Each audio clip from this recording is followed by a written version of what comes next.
Hello guys, my name is Jenny. I hope you all are doing great. Haryana, जो कि agriculture contribution, historical sites, vibrant culture और sports achievement के लिए famous है। India के ज़्यादातर मेडलिस्ट हरियाणा से ही बिलोंग करते हैं, जैसे रेसलिंग, बॉक्सिंग, शूटिंग। ऐसे ही हरियाणा से राधिका यादव भी थी, जिसने टेनिस में इंटरनेशनल टूर्नामेंट में मेडल भी अचीव किया है। आज का केस राधिका यादव का है, जो कि एक इंटरनेशनल टेनिस मेडलिस्ट भी रह चुकी थी। लेकिन ऐसा क्या हुआ कि राधिका की डेथ की न्यूज़ हाईलाइट में आ गई। तो चलिए इस केस की फर्दर डिटेल में स्टडी करते हैं। Radhika Yadav murder case.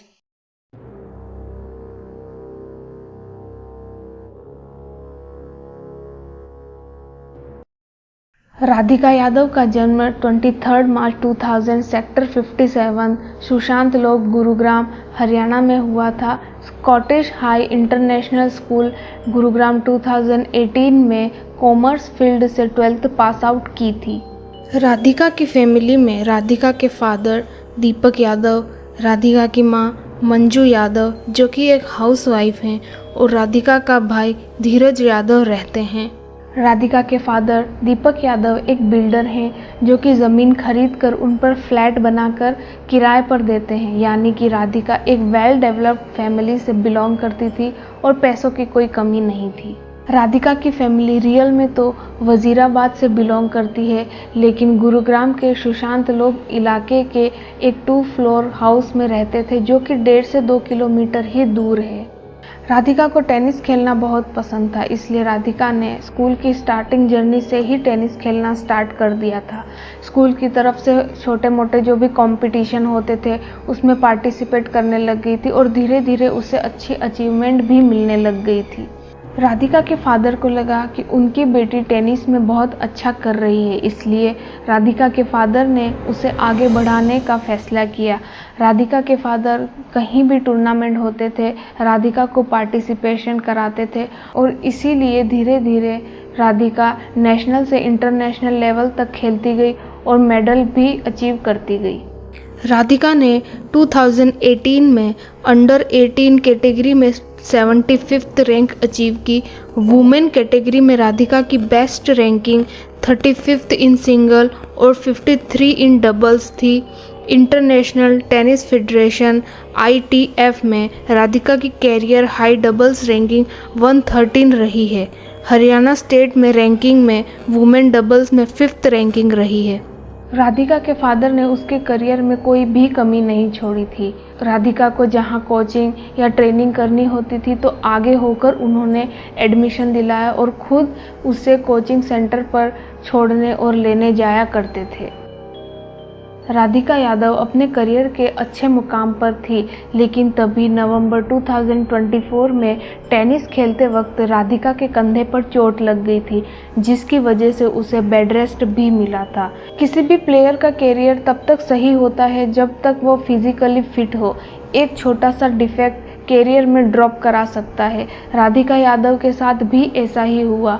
वो अब टेनिस आगे नहीं खेल सकती थी, लेकिन राधिका ने अपनी टेनिस एकेडमी खोल दी थी और वो छोटे बच्चों को ट्रेनिंग भी देती थी। राधिका को टेनिस एकेडमी भी उसके पापा ने ही खोल कर दी थी और काफ़ी पैसे भी खर्च किए थे, लेकिन वो अपने बेटी से बहुत खुश थे। राधिका की टेनिस एकेडमी में लगभग 20 बच्चे टेनिस सीखने आते थे और हर एक बच्चे की मंथली फीस 2 से 3,000 रुपीज़ होती थी। यानी कि राधिका अपनी एकेडमी से मंथली अराउंड 50,000 अर्न करती थी। 10 जुलाई 2025 को राधिका किचन में खाना बना रही थी और फादर और डॉटर के बीच किसी बात को लेकर बहस चल रही थी। लेकिन बहस इतनी बढ़ गई थी कि राधिका के फादर ने अपनी लाइसेंस गन से राधिका को 3 बार गोली मार दी थी, जिसकी वजह से राधिका उसी वक्त नीचे गिर गई थी और उसकी बॉडी से काफ़ी खून भी बहने लग गया था। कुलदीप यादव, जो कि राधिका के रियल चाचा हैं, वो इसी घर के ग्राउंड फ्लोर पर रहते हैं। उन्होंने इस गन की आवाज़ सुनी और वो तुरंत ही दौड़कर ऊपर आ गए थे उन्होंने देखा कि राधिका किचन में खून से लथपथ पड़ी हुई है और दीपक यादव वहीं पास में बैठा हुआ है। कुलदीप यादव ने बिना देरी किए हुए राधिका को एशिया मैरिंगो हॉस्पिटल ले जाता है, जहां पर डॉक्टर ने राधिका को डेथ अनाउंस कर दी थी। कुलदीप यादव ने ही पुलिस को इन्फॉर्म किया था, जिसके बाद पुलिस राधिका के घर जाती है और वहां दीपक यादव को उसी स्टेज से अरेस्ट कर लेती है। दीपक यादव ने पूछताछ करने पर बताया कि उसने राधिका को एकेडमी बंद करने के लिए कहा था, लेकिन राधिका एकेडमी बंद नहीं कर रही थी। दीपक यादव ने आगे बताया कि लोग उसे ताना मारा करते थे कि वो अपनी बेटी की कमाई खाता था। वो जब भी अपने गांव के एरिया से दूध लेने के लिए जाता था तो लोग यही बातें बनाया करते थे कि राधिका अब कमाने लग गई है और दीपक यादव उसकी कमाई खाता था। इन्हीं तानों की वजह से वो ज़्यादा परेशान होने लग गया था और इसी कारण से राधिका को टेनिस एकेडमी बंद करने के लिए कहा था, लेकिन राधिका ने टेनिस एकेडमी बंद नहीं की, जिसकी वजह से दीपक यादव ने उस पर गोली चला दी थी। लेकिन ये बात यहाँ पर फिट नहीं हो रही है, क्योंकि राधिका के फादर खुद एक बिल्डर हैं और उनकी मंथली इनकम ही लैक्स में है। इसके बाद राधिका की टेनिस एकेडमी भी उसके फादर ने ही खोल के दी थी, जिसका मतलब राधिका अपने फादर से तो कम ही कमा रही थी। तो यहाँ पर राधिका के फादर ने ताने वाली बात क्यों कही, ये समझ में नहीं आ रहा है। और रही बात लोगों के ताने मारने की, वो तो बच्चे अगर न कमाए तब भी वो किसी न किसी बात को लेकर बोलेंगे ही, और कमाए तब भी बोलेंगे ही। कुछ तो लोग कहेंगे लोगों का काम है कहना, ये तो बड़ा फेमस ही डायलॉग है। लेकिन अगर हम समाज के इशारों और उनके बोलने पर चलने लगे और अगर लोगों की सुनकर हम काम करने लगे तो हम अपना जीवन कभी जी ही नहीं पाएंगे। अब आगे ये भी रिपोर्ट सामने आई है कि दीपक यादव को राधिका का सोशली एक्टिव रहना पसंद नहीं था। वो हमेशा राधिका को रील्स न बनाने को कहते थे, लेकिन ये कहाँ तक सच है या गलत है ये नहीं पता, क्योंकि राधिका यादव का अकाउंट ही प्राइवेट है। अब वो किस टाइप की रील्स बनाया करती थी ये किसी को नहीं पता है।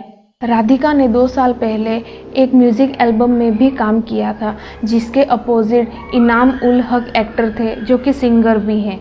इनाम ने कहा कि वो राधिका से दिल्ली में एक पंजाब टाइगर्स नाम की टेनिस टीम के साथ मिले थे और इनाम के एक दोस्त से राधिका ने बात भी की थी, जिसमें राधिका ने बताया था कि उन्हें एक्टिंग में इंटरेस्ट है। कारवां सॉन्ग के लिए जब इनाम को सेलेक्ट किया गया था तो डायरेक्टर ने उनके अपोजिट राधिका को सेलेक्ट किया था और डायरेक्टर ने ही राधिका से कांटेक्ट करने के लिए कहा था। कास्टिंग व्हाट्सएप पर ही हुई थी और राधिका से जूम कॉल के बाद सब कुछ फाइनल कर दिया गया था, जिसके बाद 20 जून 2024 को कारवां सॉन्ग रिलीज हुआ था। इनाम का कहना है कि म्यूज़िक वीडियो को बहुत ही कैजुअल तरीके से शूट किया गया था, लेकिन इसके बावजूद भी राधिका ने इस सॉन्ग को प्रमोट नहीं किया था, न ही कोई क्लिप इस सॉन्ग की सोशल मीडिया पर शेयर की थी। बस एक पोस्ट ज़रूर शेयर की थी जिसमें राधिका ने अपने दादाजी की डेथ की बात बताई थी। शायद इसी वजह से वो इस सॉन्ग को प्रमोट नहीं कर रही होगी। इस म्यूज़िक वीडियो के बारे में राधिका की फैमिली को भी पता था, क्योंकि शूटिंग के दौरान राधिका की मां राधिका के साथ ही थी। इनाम का ये भी कहना है कि राधिका अपने सोशल मीडिया अकाउंट को बार बार एक्टिवेट और डीएक्टिवेट भी किया करती थी। इसका मतलब सोशल मीडिया से फैमिली को प्रॉब्लम तो थी ही। मीडिया ने इस केस को लव जिहाद का भी एंगल बता दिया, जिस पर इनाम ने इस पर बात की और एक वीडियो बनाई। पूरा नाम इनामुल हक। राधिका यादव की म्यूज़िक वीडियो में जो एक्टर है वो मैं हूँ। एंड मैं आप लोगों के सामने फेस टू फेस आया हूँ। मैं सिर्फ एक आर्टिस्ट हूँ इस कहानी के अंदर, जिसने गाना लिखा है, गाया है, कंपोज किया है और एक्टिंग की है। राधिका और मेरा कोई भी सीन नहीं है एक दूसरे के साथ, बट उसके जाने के बाद लोगों के कमेंट्स जो आ रहे हैं वो बहुत ज़्यादा ख़राब है। कोई भी लव जिहाद वाला एंगल नहीं है, लेकिन उसके बावजूद लोग लिख रहे हैं कि अच्छा हुआ इसको मार दिया। कुलदीप यादव के बयान के अकॉर्डिंग जिस समय राधिका को गोली मारी गई थी उस समय उसकी मां भी वहीं पर मौजूद थी। और उसका भाई बाहर गया हुआ था। लेकिन पुलिस के पूछताछ करने पर राधिका की मां ने बताया कि वो उस समय घर पर नहीं थी। Something strange. इस केस की इन्वेस्टिगेशन चल ही रही थी कि नेक्स्ट डे राधिका की बेस्ट फ्रेंड हिमांशिका का वीडियो सामने आया, जिसमें वो बता रही है कि राधिका को फैमिली से बहुत प्रेशराइज किया जाता था। मेरा नाम हिमांशिका सिंह है। राधिका यादव मेरी बेस्ट फ्रेंड थी। हम पिछले 8-10 साल से बहुत क्लोज थे and I just lost her. मुझे लगा नहीं था कि मैं इस चीज के बारे में इतनी जल्दी बात करूंगी, बट मेरे पास कोई और चॉइस नहीं है। कल ही मैं उसकी बॉडी देख कर आई हूँ। उसको फोटोज क्लिक करवाना और वीडियोस वगैरह बनाना बहुत ज्यादा पसंद था। वो जो एक कमर्शियल वीडियो उसकी चल रही है, वो एक बस नॉर्मल म्यूजिक वीडियो थी जो उसने आई गेस 1-1.5 साल पहले शूट करी थी एंड उसके खुद के फादर ने उसे ड्रॉप करा था। उसके अलावा भी उसके काफी ज्यादा शूट्स थे एंड फिर धीरे धीरे करके वो सब चीजें बंद हो गई बिकॉज उसके पेरेंट्स बहुत ज्यादा वो बहुत ज्यादा ऐसे थे कि लोग क्या कहेंगे। उनके पास हमेशा से ही सोसाइटल प्रेशर बहुत ज्यादा था और वो हमेशा से ही ऑर्थोडॉक्स थे। मतलब वो रोका टोकी हर चीज में रहती थी। मतलब मैं और राधिका हमने I think we started playing in back 2012 या 13 में। हम साथ में ट्रैवल भी करते थे। हमने आपस में भी बहुत सारे मैचेस खेले हैं।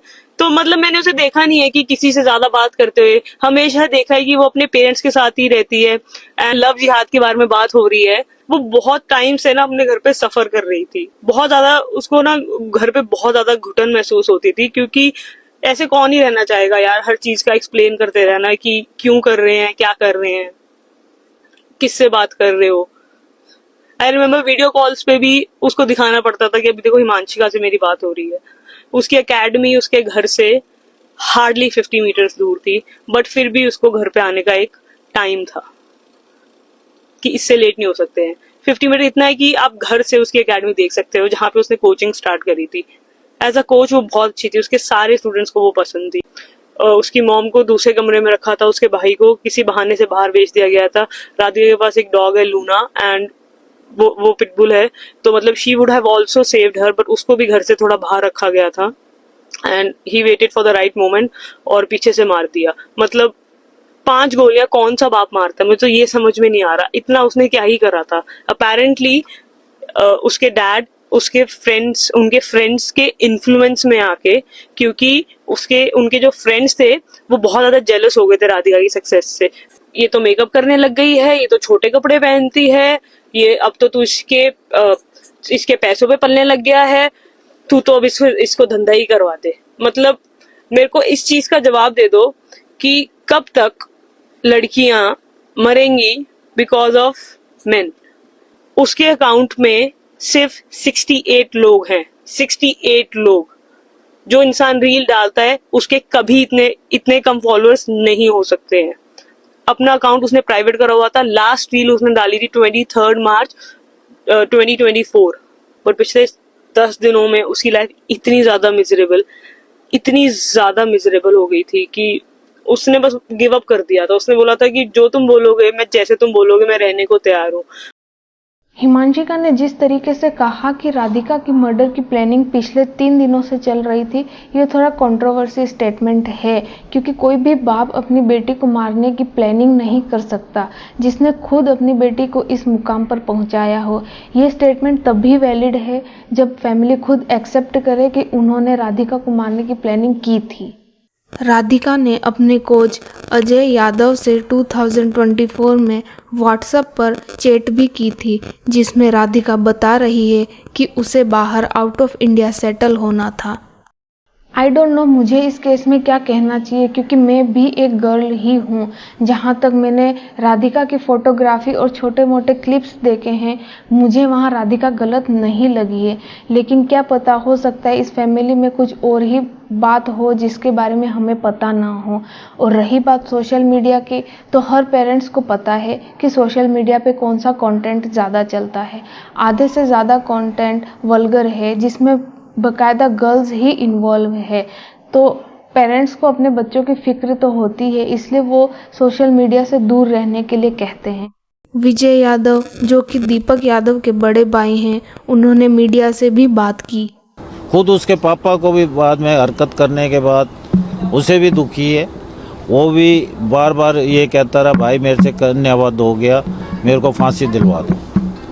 ऐसा थाने में भी कहा उसने कि मेरी ऐसी रिपोर्ट बनाओ कि जो मेरे को कानून फांसी चढ़ा दे। कमाई की वो कोई पीछे से हल्का घर का तो नहीं था, सोने की चम्मच नहीं तो चांदी की चम्मच लेके तो पैदा हुआ था वो। बेटी की कमाई तो जब हो ना, जब पहले भाई कोई कमाने वाला ना हो या पहले कुछ ना देखा हो, ऐसी कोई बात नहीं। राधिका के केस में अभी तक कोई क्लियरिटी नहीं है कि मेन वजह क्या है, क्योंकि राधिका की मां ने बयान देने से ही मना कर दिया है, जो कि खुद एक आई विटनेस है। इस केस में इतना ही कहूँगी कि राधिका को मारना सही नहीं था। अगर कोई भी प्रॉब्लम थी तो उसे प्यार से समझाकर हैंडल करना चाहिए था। ये केस अभी रनिंग में ही है। राधिका के पिता को 14 डेज की कस्टडी मिली है। अब आगे इस केस में क्या होता है वो तो बाद में ही पता चलेगा। फिलहाल ये केस यहीं एंड होता है। आगे इस केस की जो भी इंफॉर्मेशन आएगी उसे अपडेट कर दिया जाएगा। आई होप आपको वीडियो अच्छी लगी होगी। Then please like, share, comment and subscribe my channel. Okay, bye bye.